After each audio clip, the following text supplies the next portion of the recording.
It's a new day, which means more Diablo 4 news and updates for you all, with new responses from the dev team about one of the most highly requested features from the community right now, loadouts. We're going to talk about it. And early access times for launch have been revealed by Blizzard. Here's when you can actually start playing the game. Plus, will the Battle Pass and cosmetic shop take away from the loot dropped in-game? We have an interesting response about this one as well. Also, the beta proved that there's some major balancing issues between classes.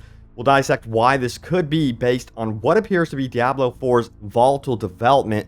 So yeah, let's dive straight into this. So guess what just happened? Some major news just dropped from Blizzard about when you can actually start playing the game if you pre-ordered through the Deluxe Edition or Ultimate or Standard Editions.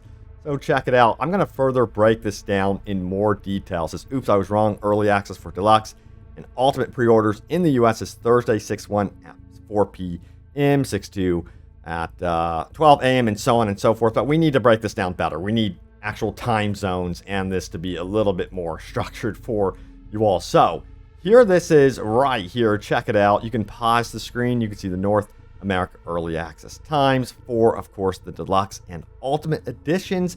And then we get into South America, Europe, and Asia, and Australia early access periods. But what about Standard Edition? So here that is right here if you're curious for North America and beyond, what you can expect and when you can expect to start playing Diablo 4. So hopefully that helps you out. And let me know which version you actually pre-ordered, if you just couldn't wait to get those 4 days early extra access, or if you've held back and you're like, hell no, I'm going to go with Standard Edition. Kind of curious. Post a comment down below. But yeah, let's get into the questions to the dev team.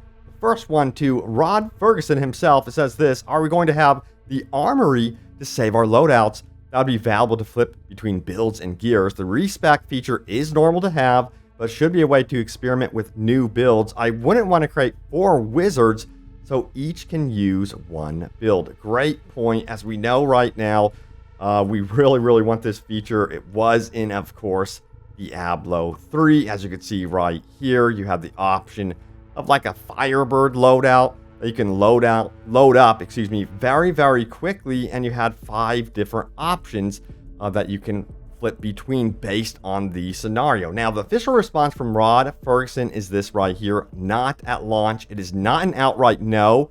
That is great news. So to me, that tells me that loadouts would be coming to Diablo 4 eventually post-launch. I'm just hoping they don't take too long about that. Now, also, there are some worries from the community as voiced here by the Angry Tacos. He says, I'm super worried that the addition of paid cosmetics will limit how cool the in-game loot will look to entice people to buy extras. Is there anything you could say to alleviate such a concern? Can you show an example of some in-game items that can be simply looted? And the response was right here from community manager of Diablo 4, Adam Fletcher himself, who says, we have a blog post on this. Images are towards the end with some examples, and of course, the examples that people saw during the open beta. And if we get into the actual blog post, and I'll get into the image examples here as well, I go on to say this right here. It says, the best looking cosmetics aren't exclusive to the shop. Diablo 4 will ship with hundreds of transmogs unlockable from drops in-game, including dozens of armor sets of the highest visual quality. There are incredible pieces, unique and legendary quality items for players to find without ever going to the shop. The shop offers more diversity of choices, not systemically better choices. I'm still a little apprehensive of this, though, despite this explanation. They did provide us with some examples. They didn't say exactly which one is from the loot pool in-game, which would be from the shops, but I'm still a little bit apprehensive here about this actually affecting the loot pool that would be offered in-game, of course. But there are some really cool looking armor pieces. It just doesn't say, hey, this is going to be in the shop/battle pass. This is what you're going to find in-game. I am so curious to see what happens when the community finally gets into this and dissects it as we go. Now, also, there was a follow-up here within the blog. It goes on to say this: armor transmogs in the shop are usable on all characters of that class.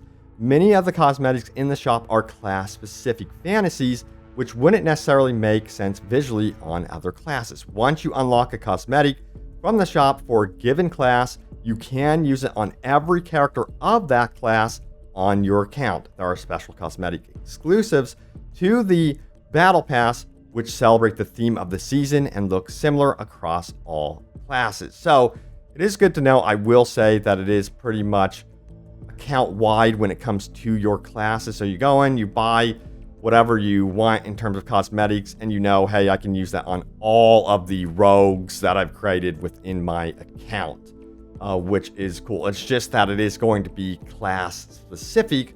But yeah, it is noteworthy that you can share that between like all your rogues, for example. Now, here is one of the concerns from the community as well. I've seen this voiced out on Reddit and so forth. It says, any chance of WSD movement support for keyboards on PC? Sound off what you think about this. There are people that I've noticed that are like, hey, yo, I've got carpal tunnel syndrome. I can't use the mouse as much. I need help here, Blizzard. Please do something about this. And the response is not at launch. So yeah, there it is again, that not at launch answer. I wish there was more to this, of course, but that is telling us that yes, they are considering this. And honestly, I would expect some sort of WASD support. For those of you that really struggle using the mouse for reasons, it is a thing. Furthermore, we have this one right here. I know it's been said the next update is beta/in-game related info, but is there going to be an update that goes into detail on the Battle Pass/MTX and season date info? Great question. And Adam Fletcher did respond saying, yeah, we plan talking about it more in depth. So I'm thinking that's going to be talked about perhaps in the upcoming post-beta live stream video that they plan to release here sometime in April. They said it would be April, but I still think it's going to probably be mid-April or late April. Then we have this one right here. It says Diablo 4 being rushed out unfinished. It's a clip from Osmongold where he's reacting to Stoops, and this guy, he says that he's heard from a little birdie that yes, the dev team feels like they need more time before they release this game, that they feel like they're kind of rushing it out. Now, that is, of course, hearsay and would be considered a rumor, but also you got to consider what happened with the balancing with Diablo 4 and the beta. I think a lot of people were shocked with how unbalanced a lot of the classes were. Now, of course, officially, the dev team said, hey, we're working on it. We're going to have a blog post about that one. But it got me curious, and I did some homework. And I found this article right here. Blizzard Entertainment reportedly forced to crunch to meet Diablo 4 release date. There's only 6 months to go before Diablo 4's all but confirmed June release date. Of course, this was posted in early 2023. Now let's get into it and find out what has happened with the history of the development of Diablo, which to me explains a lot. It goes on to say this right here. It says, according to a report by the Washington Post, the Diablo 4 team is currently being forced to crunch with insufficient compensation just so the studio can meet the rumored June 5th release date of Diablo 4. The report details that employees aren't explicitly required to work overtime, but they are incentivized to do so. The said incentives include everything from DoorDash credits to company shares once Diablo 4 is out. However, the report adds that this hasn't been enough to prevent tenured employees from resigning. Yikes, you don't want to be losing what I would consider to be veterans that would be very knowledgeable of what is going on with, of course, let's say, class balance with Diablo 4. Furthermore, it goes on to say this. The report reveals that a 20-person team lost half of its members in a year, and that some employees were told to look for another company after asking for a raise. Furthermore, the report details that Blizzard later replaced the experienced employees with entry-level hires. As a result, there's a lot of doubt whether Diablo 4 will not be delayed again. We haven't heard any suggestions officially that the game would be delayed beyond June,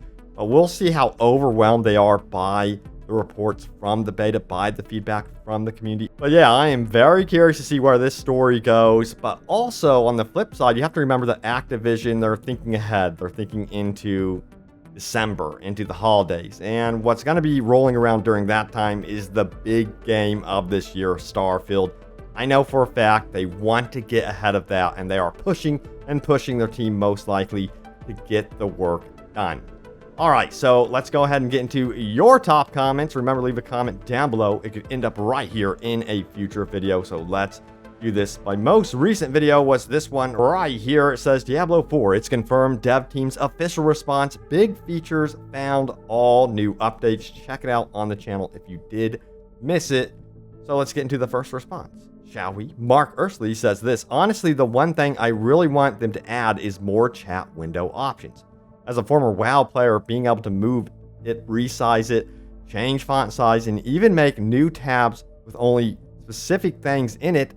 Like, let me make a new tab that only has a clan chat and whispers in it, so I don't need to look in different tab to filter it down. So to me, based on the replies about what they're doing with clans, it sounds like a lot of the systems would be expanding post-launch. They're even considering things like raids for clans. So I think chat would be one of the things that they would hopefully expand upon. But again, they're also viewing this as like, this isn't an MMO. Right now, we don't want to make it seem like it's MMO, but I think they're going to, secretly implement stuff from WoW for you all. Now, Carter goes on to say this right here. As someone who works and would like to put some serious time into this game, the 4 days early access and allowing me to play all weekend is absolutely worth it. The beta was a lot of fun, and I never encountered any game-breaking bugs, so being able to get in and grind will be great. Yeah, I saw this response a lot in my comments, and it's great to have that option. I just think that should be the standard, but that's just me. Seems like people are willing to pay for it, and if that's the case, these companies will always offer this. And in fact, I think we're going to see more and more of this intensify as time goes along. Now, Alan Wang says this right here. In terms of beta testing, the Diablo 4 beta was fantastic. I remember when betas give you like 5 to 15 minutes of gameplay, and that was the norm. I remember getting demo discs in the mail, like physical demo discs, and then desperately wanting the game, and not having the money, and just playing the demo disc over and over again.